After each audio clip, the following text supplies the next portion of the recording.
You all had fun with the names, didn't you? You all have 3 different size printers. Frank, that's the big one. And then you said the Gary is the mixing machine attached to the Frank. What are the other 2 printers that you'll have?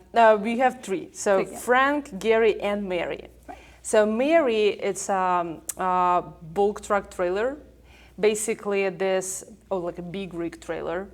And Mary basically can consist the material, 3D print material, dry material, that can be used to 3D print the wall structures of the entire 2,000 square feet single family home. So basically Mary delivers the material as a dry substance. Then it's basically you plug it with the Gary mixes it with water, and then it immediately goes to Frank to extrude it. So basically, you need 3 units at the construction site. And so we basically decided to use Mary, because otherwise you need to use big bags with the material. It's not really something that allow to keep the quality the same. And if we use Mary, the material never exposed to environment, never exposed to rain, for example, or humidity. So it's produced at the factory, loaded to Mary, and then it just got extruded through the Gary. But if you have to refill Mary with additional materials, you'll do that in a controlled environment? You basically, for example, the one Mary got empty on the construction site. Then the second Mary comes with the new material, like loaded additionally. The first Mary goes to the factory and filled with the material there. So it's also the logistic part of the technology, because everything we do, we try to crack the code how to better automate construction and how to do this in the way so everybody can use it and it makes sense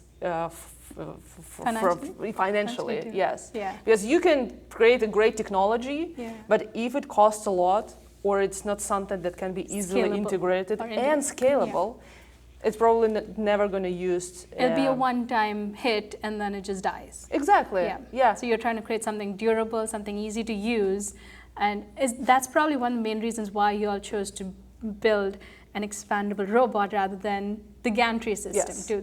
That's a big part of your company. That's a statement that you all are making. Yes, exactly. So we don't believe in gantry printers, so it's not something that I want to hide, because there is a reason for this. It's a huge logistics, setup, and operational cost.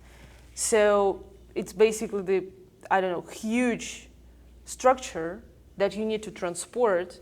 It can cost like $10,000 to transport the structure. But I know, because I dealt with a lot of transportation before doing our projects. And then you need to assemble this on site. This is something that I completely do not believe.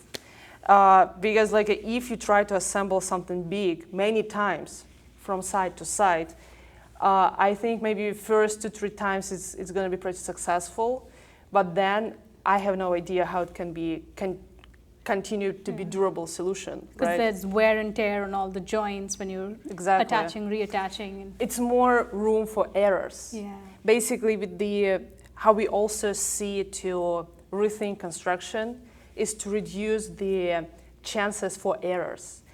Because basically, this is where all of the construction delays created.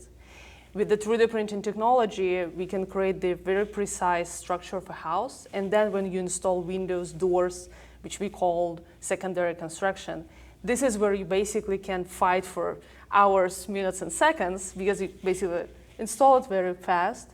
And this is where you can cut the errors. With the gantry printers, I don't know how it's scalable to train, people to all the time install this very sophisticated type of machine, because it's huge. Yeah. So I don't see it as a viable solution to scale. So you've also just identified human intervention, like you all are minimizing human intervention at all these different stages, whether it's opening up a bag of mix and pouring it into this, like you're removing human intervention there, or when you're taking the printer out of a truck, rather than humans manually attaching all the gantry system together. Let's remove humans from there, because basically humans are the main source of error on construction sites.